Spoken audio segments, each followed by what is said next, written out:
How to make friends in your 30s and 40s without the awkwardness. Nobody warned us that one day, in our 30s or 40s, we'd be lying in bed at 11 p.m. secretly Googling, how do you make friends as an adult? And feeling slightly embarrassed about it. Because back in our 20s, friendships just happened. You met people in lectures, at house parties, and in random kitchens at 2 a.m. Now, everyone is busy, scattered, tired, and suddenly making friends feels like trying to solve a puzzle with missing pieces. If you've ever wondered, is this just my life now? Good news, it isn't. And today we're going to talk about how to actually build real friendships again, without the awkwardness.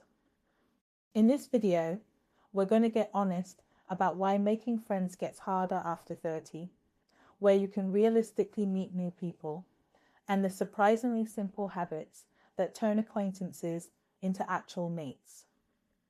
We'll also talk about social anxiety, friendship apps, life stage differences, and how to maintain friendships when your schedule feels like a chaotic to-do list that never ends. Because adult friendship isn't about luck anymore. It's a skill. And like any skill, you can get better at it. Think of it like learning to cook properly after years of surviving on toast. Slightly more effort, but the results are so much better. Hey guys, welcome back to Her Sphere. I'm so glad to have you here. Please can you like the video, leave a comment down below, and subscribe to the channel. And let's get straight into the video. Why friendship gets harder after 30. Let's start with the obvious truth. Friendship was easier when proximity did all the work. School, university, shared houses. You were constantly surrounded by people your age. Conversations happened naturally. Bonds formed without planning. Now, your commute might be 10 steps to your home office. Weekends are booked. Your social energy has limits. This isn't a personality flaw, it's life structure. Adult friendship requires 3 things: proximity, repeated interaction, and relaxed environments. In your 20s, these were built in. Now, you have to intentionally create them. Add work stress, family responsibilities, and fear of rejection. And honestly, it's amazing anyone makes new friends at all. But they do, and you absolutely can too. The honest bit about loneliness. Here's something we don't talk about enough. Feeling lonely in your 30s or 40s is incredibly common, especially after big life shifts, moving cities, having children, changing careers, or ending relationships. Suddenly your social circle doesn't fit your new reality. And instead of recognizing that as a circumstance problem, many women internalize it. They think, something must be wrong with me. But loneliness doesn't mean you're unlikable. It often just means your social structure changed faster than your friendships could adapt. Acknowledging that isn't weakness. It's the first step to building something new, something intentional, supportive, and genuinely fulfilling. Where to actually meet people. Good news, you don't have to force yourself into loud pubs or awkward networking events to make friends. The best places are where shared interests already exist.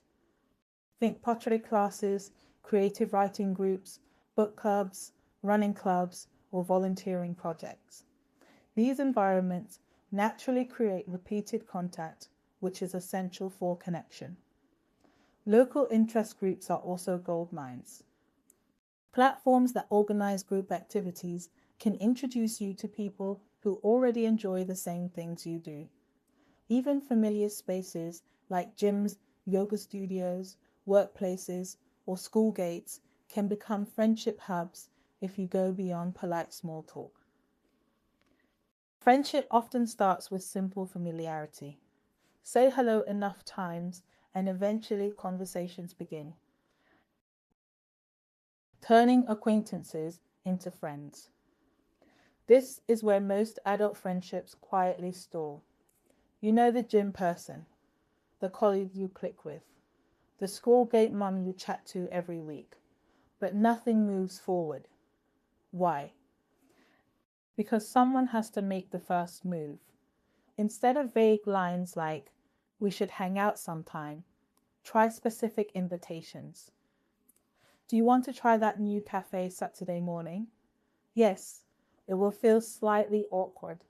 That's normal. Push through it. Follow up after meeting. Invest consistently. Ask real questions. Remember details. Friendship at this age isn't accidental. It grows from repeated moments of effort, curiosity, and shared time. Simple? Yes. Comfortable? Not always. Worth it? Absolutely. Social anxiety and putting yourself out there. If the idea of initiating conversations makes you rehearse scripts in the shower or overanalyze everything you said afterwards, you're not alone. Social anxiety doesn't magically disappear at 30.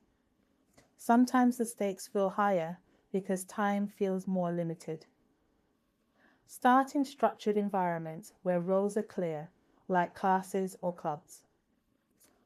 Give yourself tiny goals, like saying hello to one new person.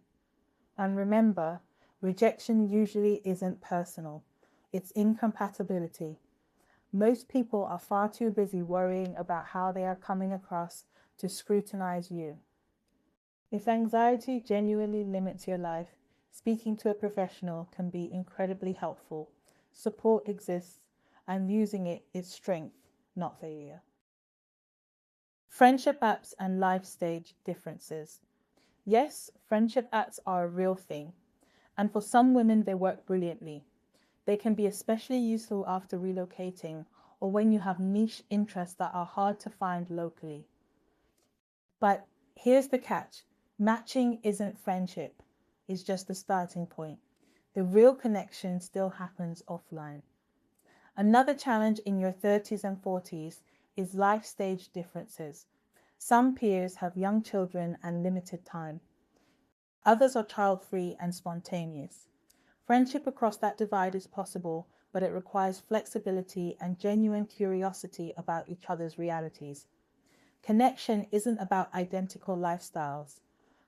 It's about mutual respect and willingness to meet somewhere in the middle. Maintaining friendships when life is busy. You don't need weekly dinners or constant catch-ups for a friendship to be meaningful, but you do need consistent presence. Voice notes can feel more personal than texts. Standing dates, like monthly walks or quarterly dinners, protect connection from busy schedules. Even low-effort check-ins matter. Sending a meme, sharing an article, saying "this reminded me of you." Honesty helps too. Telling someone you're overwhelmed but still value them builds trust, not distance. And remember, not every new connection will become close. Healthy friendships feel reciprocal, energizing, and safe. You shouldn't have to shrink yourself just to be liked. Final thoughts. Making friends as an adult can feel awkward, effortful, and occasionally mortifying, but is also one of the most powerful investments you can make in your happiness, mental well-being, and sense of belonging. You're not behind. You're not broken. You're simply building relationships differently now, with more awareness, intention, and depth. Start small, say hello, make one invitation, show up consistently. Over time, those small actions create something beautiful, a circle of people who truly see you. Friendship doesn't disappear after 30. It just becomes more deliberate and often far more meaningful.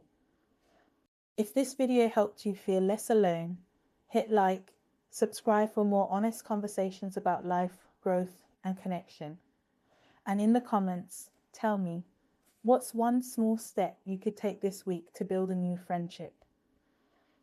You never know, Your next best friend might be one brave invitation away.